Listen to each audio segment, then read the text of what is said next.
In 3 minuti la nazione siciliana, notiziario del 6 novembre 2025. Oggi difficile vertice di maggioranza.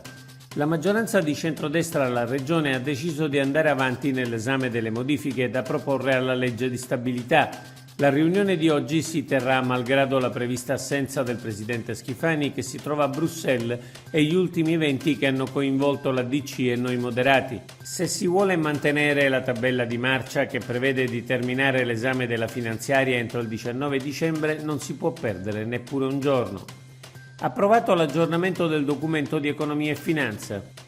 L'Assemblea regionale ha approvato ieri la nota di aggiornamento al documento regionale di economia e finanza presentata dall'assessore all'economia Alessandro Dagnino, che ha illustrato gli importanti risultati sul fronte del PIL, dell'occupazione e del risanamento finanziario.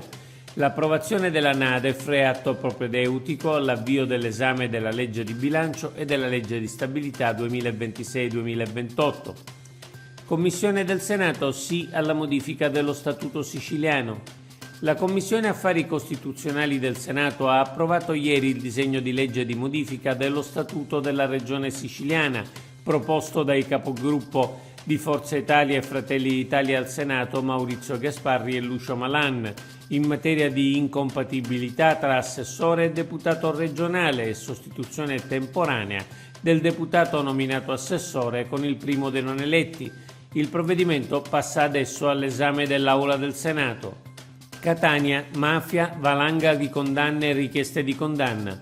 Più di 160 anni di carcere per 14 imputati comminati a Catania con il rito abbreviato nel processo alla cosca paternese dei Morabito Rapisarda per traffico, spaccio e appalti manovrati.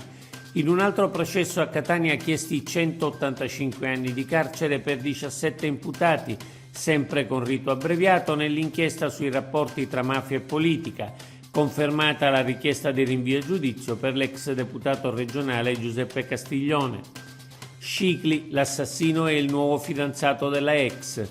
Sembra risolto il caso dell'omicidio dell'anno passato a Scicli di Ottaviano Sgarlata, il quarantenne trovato morto nella sua casa con evidenti segni di pestaggio. Sarebbe stato ucciso per gelosia dal nuovo fidanzato della sua ex compagna, con la quale cercava di riallacciare i rapporti. L'assassino avrebbe fatto irruzione nella casa di Sgarlata e lo avrebbe picchiato senza pietà, lasciandolo in agonia per ore prima che sopraggiungesse la morte. Palermo abbandona la spazzatura e investe il netturbino. Un altro caso di follia e di arrogante mancanza di rispetto delle regole a Palermo. Un utente giunge in moto presso un centro di raccolta prima dell'orario di apertura e, di fronte alla richiesta di attendere, abbandona i rifiuti davanti all'entrata. Richiamato dall'operatore della RAP, lo investe con la moto, causandogli una prognosi di 7 giorni. Sono quei casi nei quali quasi dispiace che non possa essere ripristinata la gogna. Oggi è tutto per l'informazione del quotidiano La Nazione Siciliana.